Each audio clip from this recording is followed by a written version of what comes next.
আপনার ডায়েট চার্টটা দিলে একটু ভালো হতো। আপনার ভিডিও দেখলাম ওয়েট কমিয়েছেন। কিভাবে আমাকে যদি একটু বলতেন ভালো হতো। এই তো ডায়েট চার্টটা দে।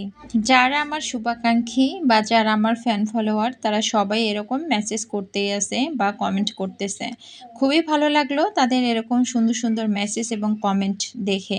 আসলে ১ মাসে আমি ৪ কেজি ওয়েট লস করছি। আর সেটা কিভাবে করছি আজকে আপনাদের মাঝে শেয়ার করব।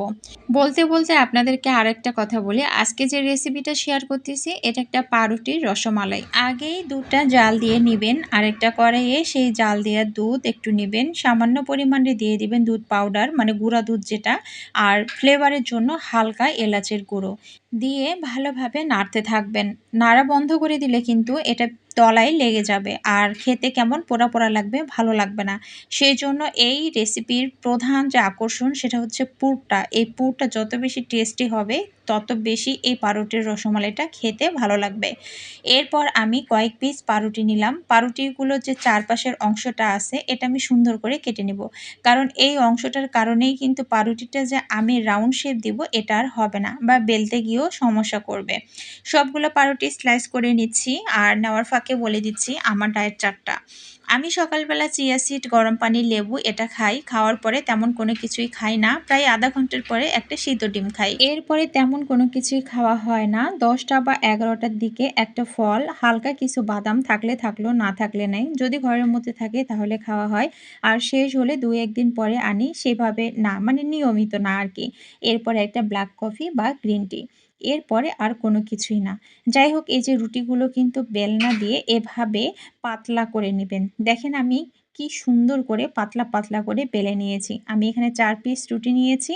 ৪ পিসের মধ্যে আমি এটা করে দেখাবো। এই যে পোরটা আছে, পোরটা এভাবে লম্বা শেপ দিয়ে দিবেন। তারপর এটাকে ঘুরিয়ে, ঘুরিয়ে অর্থাৎ পেঁচিয়ে, পেঁচিয়ে এরকম রোল শেপ দিয়ে দিবেন। বাকি কয়েকটা আছে এটা করতে, করতে বাকি কথাগুলো বলে ফেলি। সকালের খাওয়া শেষ। এখন দুপুরে আমি কি, কি খাই? দুপুরবেলা আমি কিন্তু একটা বাটি মানে ১ কাপ ভাত মেপে নেই। ১২০ গ্রাম নিয়েছিলাম একদিন। তার মানে পরিমাণটা আমার বোঝা হয়ে গেছে। প্রতিদিন ওই কাপটা দিয়ে ১ কাপ ভাত নেই। সালাদ নিব পর্যাপ্ত পরিমাণে, মানে বেশি। সালাদটা খেলে আরকি আমার পেটটা ভরে যায় খুব তাড়াতাড়ি। সবজি খাবো আমি ১ বাটি আর যদি মাছ থাকে বা মাংস থাকে ২-৩ পিস। বেশি কিন্তু নয়। এরপরে লেবু তো সবসময় থাকছেই আর পর্যাপ্ত পরিমাণের পানি। আপনারা অবশ্যই ভাত খাওয়ার আগে ১ গ্লাস পানি খেয়ে নিবেন। ১ গ্লাস পানি খাইলে হবে কি আপনার পেটটা একটু ভরা, ভরা লাগবে। এই তো আমার পাউরুটিগুলো রোল আকারে করে ফেলছি। এখন এখানে আমি লিকুইড দুধ নিয়ে নিব। এখানে লিকুইড দুধটা আপনারা দিবেন যত পারবেন তত গাঢ় করবেন। গাঢ় করলে খেতে কিন্তু অনেক মজা লাগবে আর স্বাদটা অন্যরকম আসবে।